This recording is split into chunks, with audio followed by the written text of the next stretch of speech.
사도신경으로 신앙 고백 드림으로 새벽 예배 시작합니다.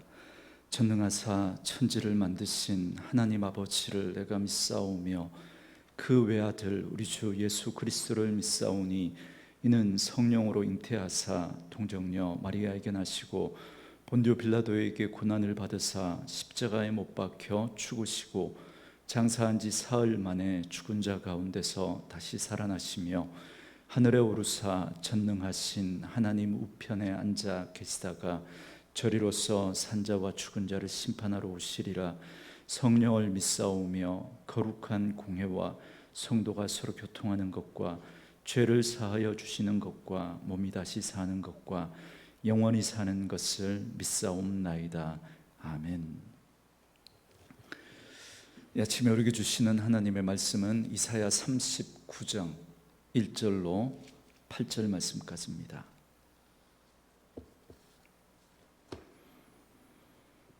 이사야 39장 1절에서 마지막 8절 말씀까지.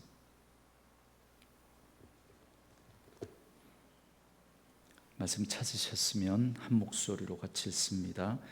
그때 발라단의 아들 바벨론 왕 무로닥 발라단이 히스기야가 병들었다 나았다 함을 듣고 히스기야에게 글과 예물을 보낸지라.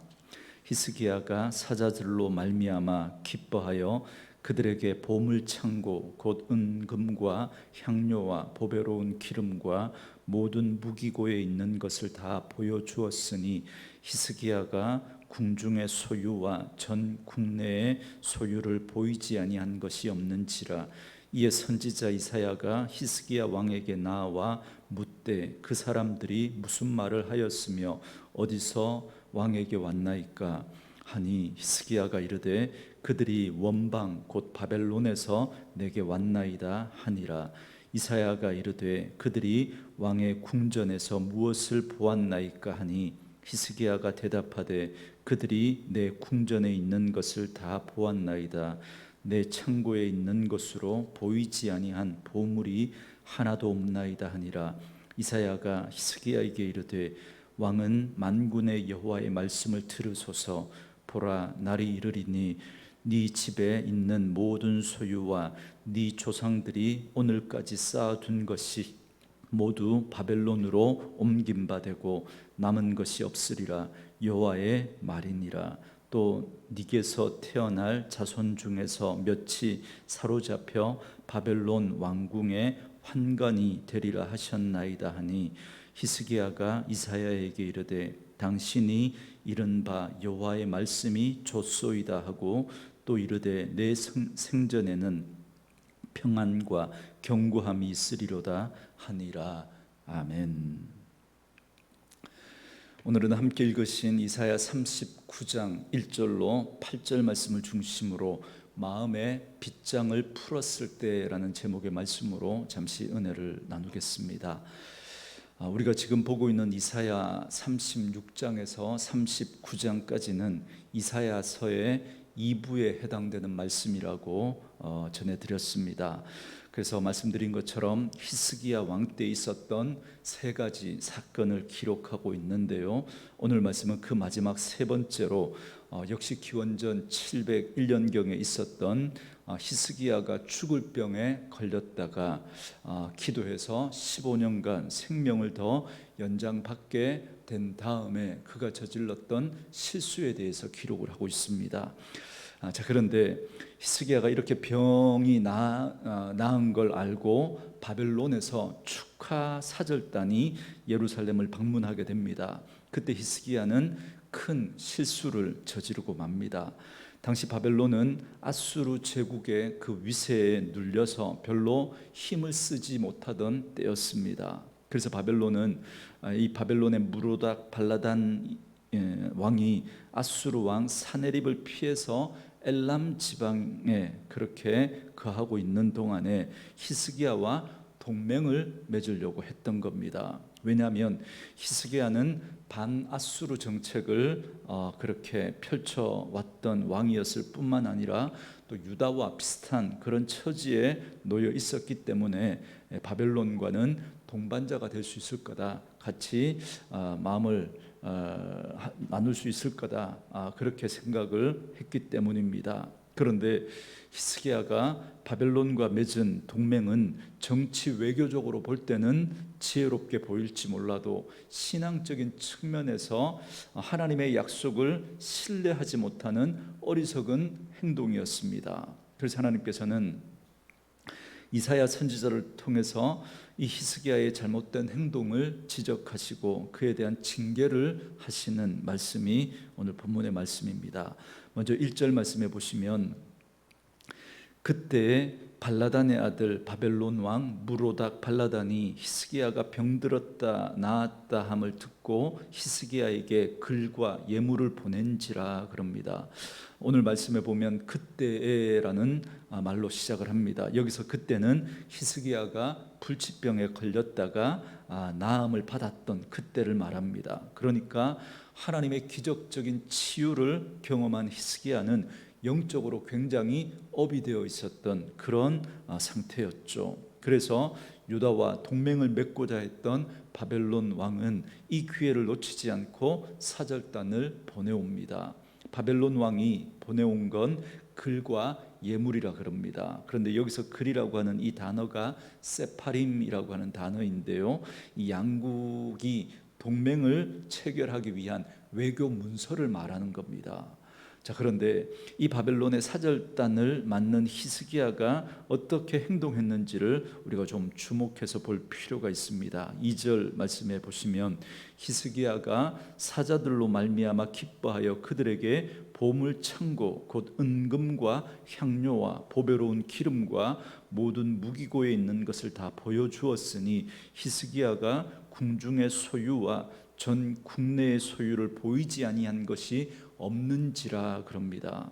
그러니까 히스기야는 바벨론이 사절단을 보내온 걸 기쁘게 생각을 했다는 거죠. 그래서 사절단에게 유다의 각종 보물과 모든 무기고를 다 보여주고 맙니다. 그런데 히스기야의 이런 행동은 국가의 기밀을 유출하는 그런 엄청난 실수였을 뿐만 아니라, 이건 국가적인 차원에서도 실수이지만 영적인 차원에서도 하나님을 의지하기보다 하나님 아닌 그 다른 나라를 의지하는 하나님 앞에 불신앙적인 행동이었던 거죠. 왜냐하면 히스기야는 유다가 바벨론과 동맹을 체결할 만큼 그런 이렇게 충분한 그 힘과 능력과 자격을 갖추고 있는 나라다라고 하는 걸 보여주기 위해서 지금 이 행동을 하고 있는 거거든요.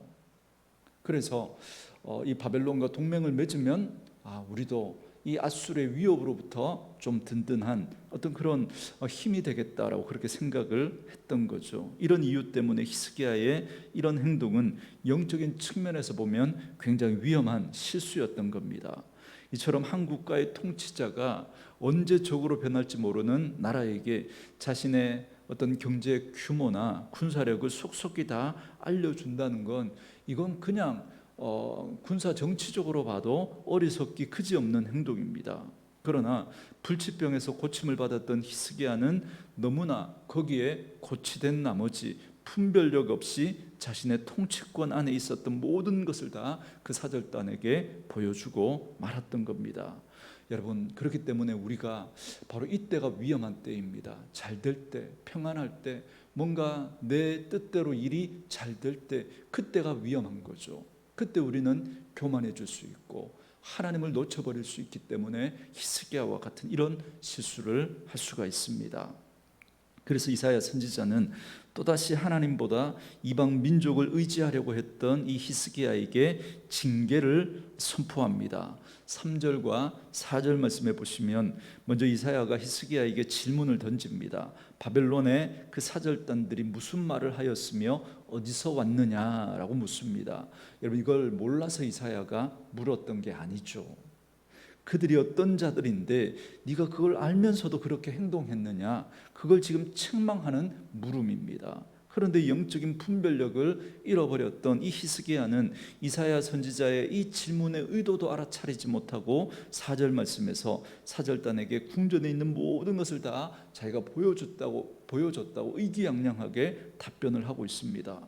그러자 이사야 선지자는 하나님의 말씀을 전합니다. 6절과 7절 말씀인데요. 보라, 날이 이르리니 네 집에 있는 모든 소유와 네 조상들이 오늘까지 쌓아둔 것이 모두 바벨론으로 옮김바 되고 남을 것이 없으리라. 여호와의 말이니라. 또 네게서 태어날 자손 중에서 몇이 사로잡혀 바벨론 왕궁의 환관이 되리라 하셨나이다 하니 그럽니다.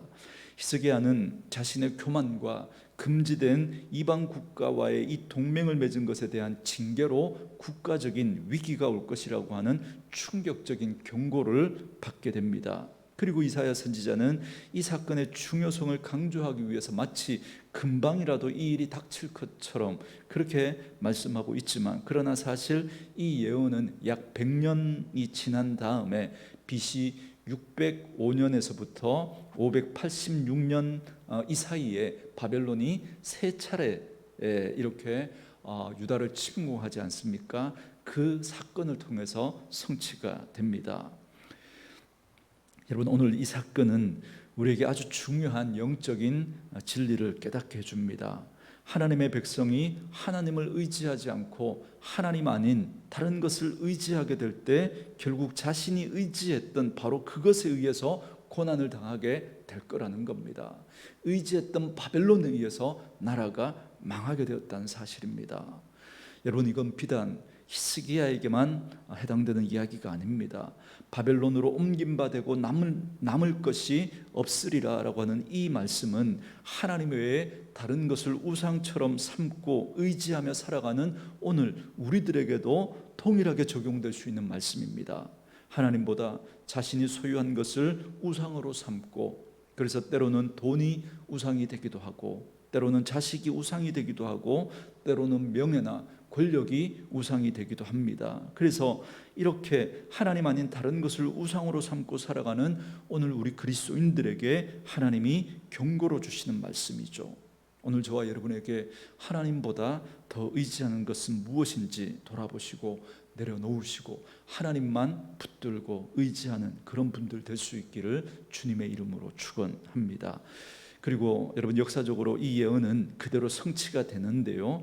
여러분, 역대하 33장에 보면 이사야의 이 예언대로 히스기야의 아들 므낫세는 바벨론에 잠시 이렇게 잡혀갔다가 다시 돌아오게 됩니다. 그리고 열왕기하 25장 7절에 보면 유다의 마지막 왕 시드기야가 두 눈이 뽑힌 채 바벨론으로 그렇게 끌려가지 않습니까? 그렇게 이 역사적으로 이 말씀이 그대로 성취되는 걸 보게 됩니다.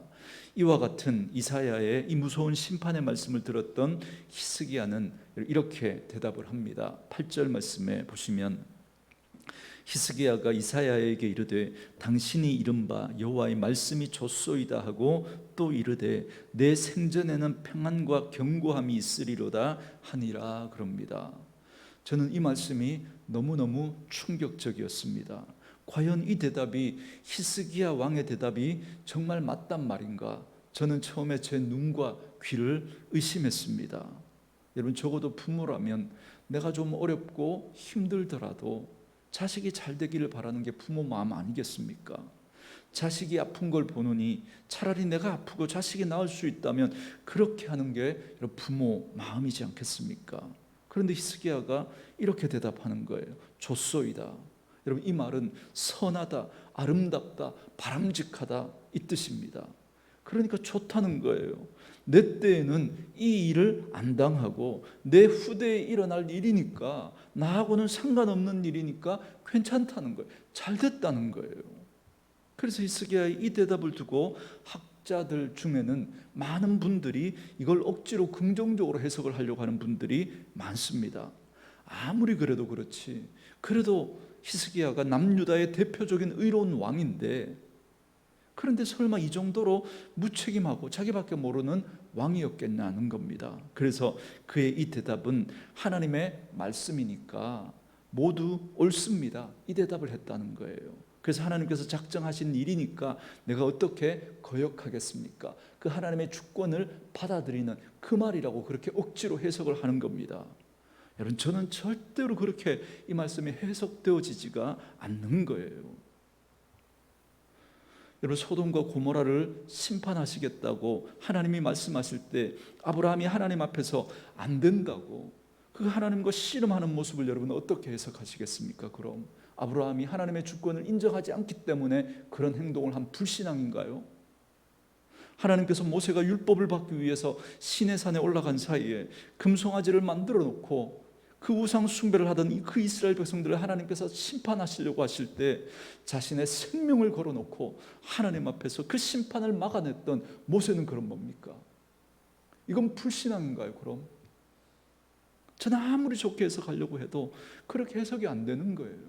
그리고 열왕기 하 20장 말씀에 보면 여러분 여기에 나오는 이 말을 보면 더 기가 차요. 더 열왕기하 20장 19절에 보면 히스기야가 이사야에게 이르되 당신이 전한 바 여호와의 말씀이 선하니이다 하고 또 이르되 만일 내가 사는 날에 태평과 진실이 있을진데 어찌 선하지 아니하리요 하니라 그럽니다.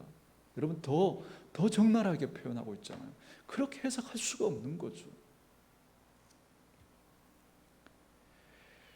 여러분 히스기야가 왜 이렇게 되고 말았을까요? 우리가 앞에서 봤던 히스기야는 사내립이 쳐들어왔을 때 백성들로 하여금 입을 닫고 침묵하게 하고 성전에 달려가서 하나님을 모욕하는 그 편지를 펼쳐놓고 하나님 앞에서 울며 기도했던 사람이었습니다. 그리고 신하들을 이사야에게 보내서 하나님이 어떻게 말씀하시는지 가서 듣고 오라고 그렇게 했던 히스기야였습니다. 그런데 히스기야가 이 죽을 병에서 낫고 난 다음에 제가 성경을 다 뒤져봤는데 그런데 히스기야가 그렇게 낫고 난 다음에 감사했다고 하는 말이 하나도 나오지 않습니다. 하나도. 그리고 바벨론이 사절단을 보내왔을 때도 그게 사실은 사단이 하나님을 의지하기보다 다른 나라를 의지하게 하려고 했던 그 유혹인데 그런데 그 일 앞에서 하나님 앞에 물었다라고 하는 기도했다라고 하는 말이 한 군데도 나오지 않는 거예요. 한 군데도. 그러니까 이 모습이 바로 하나님을 놓쳐버린 인간의 모습이라는 걸 성경은 우리에게 그대로 보여주고 있는 거예요. 아무리 훌륭한 사람이라도 그가 한때는 아무리 믿음이 좋고 하나님 앞에 쓰임받았던 사람이라고 하더라도 하나님 놓쳐버리면 그가 얼마나 교만할 수 있는지 그가 얼마나 영적으로 무지할 수 있는지 그걸 여실히 보여주는 인물이 바로 이 히스기야입니다. 안타깝게도 오늘 이 시대에 우리 한국 기독교의 원로 지도자들의 모습 속에서 저는 이 모습을 보게 되는 게 너무 안타까운 거예요. 너무. 한때는 너무나 존경했던 그런 목사님들이었는데 세습과 금전 문제로 그렇게 얼룩진 그분들의 마지막 뒷모습을 보면서 너무나 가슴이 아픕니다. 그런데 더 가슴이 아픈 건 오늘 이 비참한 이 한국교회의 이 현실 앞에서 기독교 원로라고 하는 그런 분들이 성명서를 내는데 너무 가슴이 아픈 거예요.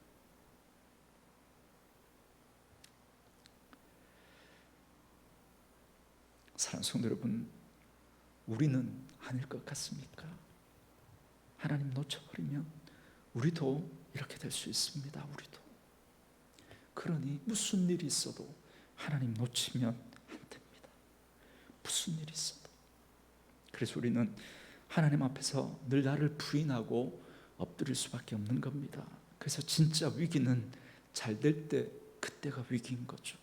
평탄할 때 그때가 위기입니다. 그래서 히스기야처럼 이렇게 마음에 빗장을 풀어놓아 버리니까 이렇게까지 무너질 수 있다는 사실을 여러분 꼭 기억하시고 늘 하나님 앞에서 겸손히 엎드릴 수 있는 그런 저와 여러분 되어줄 수 있기를 주님의 이름으로 축원합니다. 오늘 주신 말씀을 생각하면서 우리 같이 찬양하겠습니다. 찬송가 280장입니다.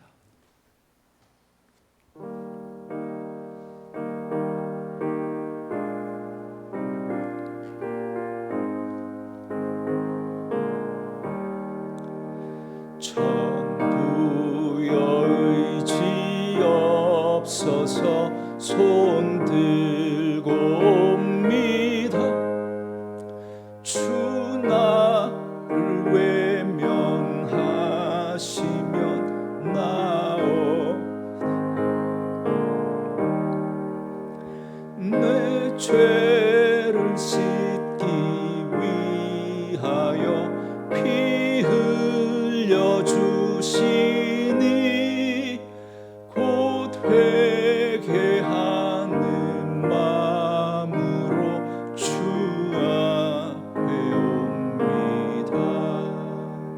전부터 계신 주께서 영축을 죄인을 보혈로 구해 주시니 그 사랑 한없네. 내 죄를 씻기 위하여 피 흘려 주시니 곧 회개하는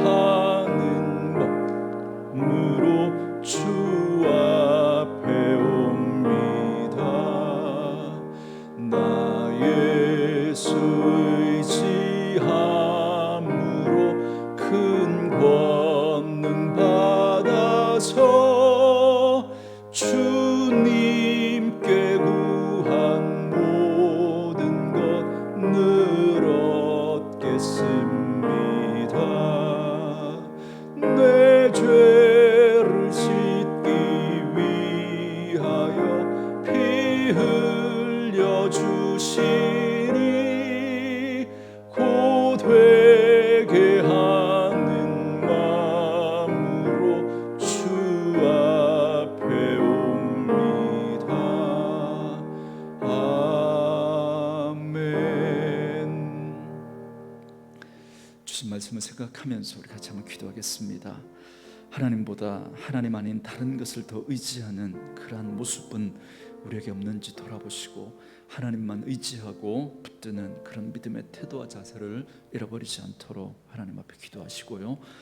잘 될 때 감사하고 하나님 앞에 더욱더 겸손히 엎드릴 수 있는 그런 저희들 되게 해달라고 또 기도하시고, 히스기야의 이 교만하고 무지한 이 마지막 모습을 보면서 하나님을 놓쳐버리면 인간의 그 모습이 어떻게 되어질 수 있는지 그 실상을 우리에게 똑똑히 보여주고 있습니다. 그래서 무슨 일이 있어도 하나님 놓치지 않고 붙들고 겸손히 살아갈 수 있는 저희들 되게 해달라고 여러분 기도하시고, 오늘 우리 한국교회 비참한 이 참담한 현실을 바라보면서 하나님 앞에 기도하시고 이 코로나 사태가 하루속히 진정되어질 수 있도록 여러분 위해서 기도해 주시고요.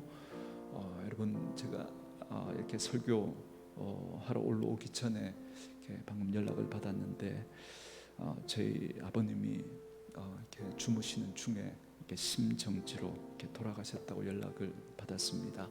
그래서 제가 내일 모레 또 아마 목요일까지는 아마 새벽 기도가 좀 힘들지 않을까 싶습니다.